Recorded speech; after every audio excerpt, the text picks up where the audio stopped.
In a season filled with ups and downs, could we be facing the prospect of losing a pivotal player for the rest of the year? The Canucks are battling through their last few games, but the absence of a certain playmaker is casting a shadow over the team's ambitions. Fans, this isn't just another injury report. It's a potential game-changer for our season's outcome. What are the implications for the roster moving forward? Let's break it down. And don't forget to subscribe and like this video to stay on top of all the Canucks news. As we dive into the latest updates surrounding our Vancouver Canucks, the big news on everyone's mind is the potential absence of Elias Pettersson for the remainder of the season. Just when we thought we were starting to see Pettersson return to his elite form, a troubling upper body injury has cast a shadow over our hopes. He left the game against the New York Rangers on March 22nd and hasn't skated since. It's tough to see such a vital player sidelined at this crucial point in the season. According to Elliotte Friedman from Sportsnet, the situation is looking increasingly grim. While Friedman mentioned that Pettersson hasn't lost hope of returning this year, sources suggest it's becoming unlikely we'll see him back on the ice before the Canucks wrap up their season on April 16th against the Vegas Golden Knights. And let's be honest, fans, this is not the news we wanted to hear. Pettersson had been heating up right before his injury, racking up 10 points in just 8 games prior. He was starting to look like the player we all know and love, a point-per-game machine. Now with just 5 games left, the Canucks are left to ponder what could have been. The timing of this injury couldn't be worse. Pettersson signed that massive 8-year, $11.6 million contract extension last March, and while we all celebrated, the reality is that this season has been a struggle for him. So far, he's played 64 games and accumulated just 45 points, his lowest total in any season where he's played more than 60 games. It's disheartening, to say the least. As a Canucks fan, it's hard not to feel a sense of urgency as the season winds down. The team's potential for a playoff run feels like it's slipping away, and Pettersson's absence is a significant blow. Can we count on other players to step up, or does this put too much pressure on them? Nils Höglander has returned to the lineup, which is a slight silver lining, but can he fill the void left by Pettersson?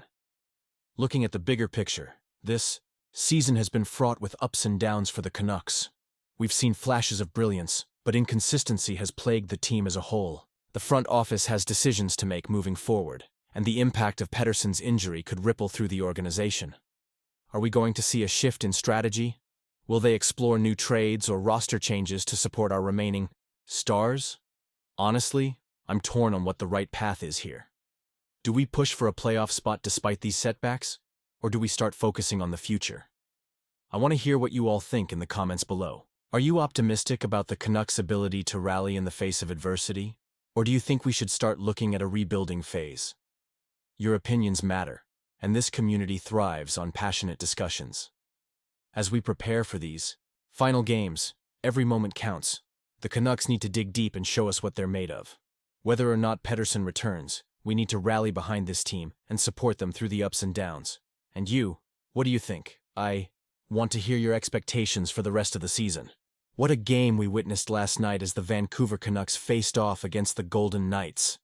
It was a roller coaster ride from start to finish, and as a passionate Canucks fan, I have to say my emotions were all over the place.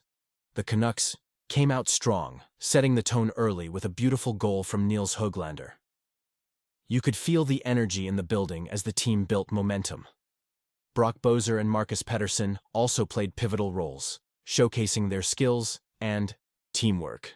It was exhilarating to see Höglander continue his impressive form. But, as we all know, hockey can change in an instant. Just 5 minutes later, the Golden Knights struck back, and there was that moment of tension where fans were left questioning whether the goal should have been disallowed for offside. I'll admit I was on the edge of my seat. The new rules can be frustrating, and it's hard to accept those close calls. It seemed like the momentum shifted right then.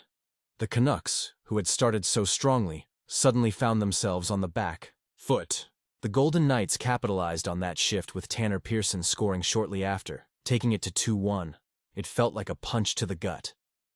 With just under 3 minutes left in the first period, the Canucks finally got their first power play opportunity. I was optimistic. After all, they had shown great potential against Anaheim just days earlier. But despite some close chances, including a near miss from Quinn Hughes to Boeser, Vegas held strong. It was frustrating, especially when you consider how pivotal special teams can be in these tight matchups. The Canucks ended the period still, trailing, but they had a chance to regroup.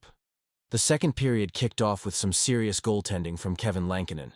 His saves were crucial, especially against Brett Howden, keeping the Canucks in the game. Then, what a moment it was when Aatu Reddy found the net to level the score at 2-2. The crowd erupted and you could feel the belief surging back into the team. There was some concern about goalie interference, but after the review, the goal stood. This is what we love about hockey, the high stakes and the thrill of every play. But the Canucks' power play woes continued, as Vegas managed to kill off another advantage. It was a shame because you could sense that the Canucks were creating opportunities, but they just couldn't capitalize. Heading into the third period tied, I knew it was going to be a battle. Both teams were playing solid, lockdown hockey. You could see the determination, but it was clear Vegas was starting to take control. As the clock ticked down, I felt a mix of anxiety and anticipation, and then, with just over 3 minutes left, Victor Olofsson scored to put Vegas ahead 3-2.